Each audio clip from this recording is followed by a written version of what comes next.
Good morning students, welcome to e-learning classes with DK Sandavalia. In today's lecture we are going to do question answers of chapter number 11, It's All Water, for class 3rd subject EVS. Students, your first question is, how is ice different from liquid water? जो ice होती है it is in state of solid. Ice solid state में होती है और ये liquid water से different क्यों है? Ice is different from liquid water because it is in solid state. Ice जो है ये लिक्विड वाटर से डिफरेंट है. रीजन इसका ये है because it is in solid state. ये सॉलिड स्टेट में होती है. लिक्विड वाटर जो होता है वो मूवेबल वाटर होता है और सॉलिड वाटर जो होता है वो फ्रोजन वाटर होता है, जो जमा होता है, मूव नहीं करता. सो ये जो आइस है ये लिक्विड स्टेट में होती है, इसलिए ये सॉलिड स्टेट में होती है, इसलिए ये लिक्विड वाटर से डिफरेंट है. Ice is different from liquid water because it is in solid state. Now come to the second question. What happen to water vapour when it moves higher up in the air? बेटा जो water vapour होता है this is a gaseous form of water. Water vapour जो होती है ये gaseous form होती है वाटर की, और जब ये वाटर वेपर जो गैसियस फॉर्म वाटर की होती है ये एयर में हायर और हायर जाता है, ऊपर की तरफ जाता है एयर में, तो इसको क्या होता है? It cools down and becomes water droplets. बेटा जो वाटर वेपर जब हायर जाता है एयर में तो तभी ऊपर स्काई में जो एयर होती है वो कूल होती, मतलब थोड़ा ऊपर जाएं हम हाइट पे तो एयर जो होती है वो कूल होती है वहाँ पे. तो कूल एयर के कांटेक्ट में आने के कारण जो वाटर वेपर होता है ये कूल डाउन हो जाता है और वाटर ड्रॉपलेट्स में चेंज हो जाता है, पानी की बूंदों में ये चेंज हो जाता है. So answer is it cools down. It मतलब water vapour. Water vapour cools down and becomes water droplets. और वाटर वेपर जो गैस फॉर्म में होता है अगेन वो लिक्विड फॉर्म में चेंज हो जाता है और वाटर ड्रॉपलेट्स बन जाती है, पानी की बूंदें बन जाती है. Now third question is where do snow occur? जो स्नो होती है, बर्फ होती है, वो किस जगह पे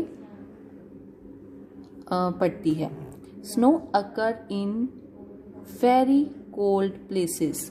बेटा जो स्नो होती है ये बहुत ही ज़्यादा जो ठंडे एरिया होते हैं, कोल्ड एरियाज होते हैं, वहाँ पे अकर होती है. Snow occurs in very cold places. जो बहुत ज़्यादा ठंडे प्लेसेस होती हैं, ठंडी जगह होती है, वहाँ पे बर्फ़ पड़ती है. How is due formed? जो ड्यू होती है, ड्यू का मतलब होता है ट्रेल. जो ड्यू होती है वो कैसे फॉर्म होती है, कैसे बनती है?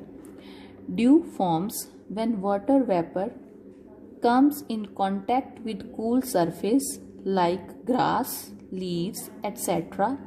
बेटा जो ड्यू होती है, ट्रेल होती है, ये तब पड़ती है जब वाटर वेपर जो होता है ये कूल सरफेस के कांटेक्ट में आता है.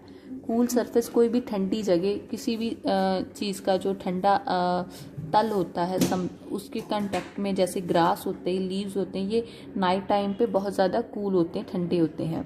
तो वाटर वेपर जो है जब ये ग्रास के कांटेक्ट में आता है, लीव्स के कांटेक्ट में आता है, चाहे नाइट में ओपन एरिया में कोई भी थिंग, कोई भी व्हीकल्स वगैरह कुछ भी हो तो उनके कांटेक्ट में आता है तो ये कूल हो जाता है वाटर वेपर, तो ड्यू में चेंज हो जाता है.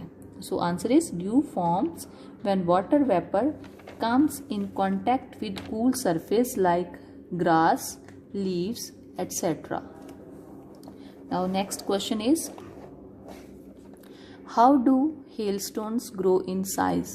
जो बेटा हेलस्टोन्स होते हैं ये साइज में बड़े ग्रो कैसे करते हैं? हेलस्टोन जो आइस जो जब बॉल लाइक शेप अज्यूम करती है, स्मॉल टाइनी बॉल्स की शेप या कॉटन की शेप अज्यूम करती है तो उसको हेलस्टोन बोलते हैं. Hailstone grow in size when they begin to fall down on earth. Hailstone तब साइज में बढ़ते हैं जब जे धरती के ऊपर गिरना स्टार्ट हो जाते हैं. So these are the 5 answers of chapter number 11. once again you have to revise it. How is ice different from liquid water? Ice liquid water से different क्यों है? Ice is different from liquid water because it is in solid state. Solid state होने के कारण ये different है liquid water से. What happened to water vapor when it moves higher up in the air? जब water vapor air में higher जाता है तो क्या होता है? It cools down and become water droplets. Where do snow occur? Snow occurs in very cold places. How is dew formed? Dew forms when water vapor comes in contact with cool surface like grass, leaves, etc. How do hailstone grow in size? Hailstone grow in size when they begin to fall down on the earth. hailstone जो है ये तब size में grow करते हैं जब ये धरती के ऊपर गिरना स्टार्ट हो जाते हैं. So these are questions. You have to revise it and have a cheerful day.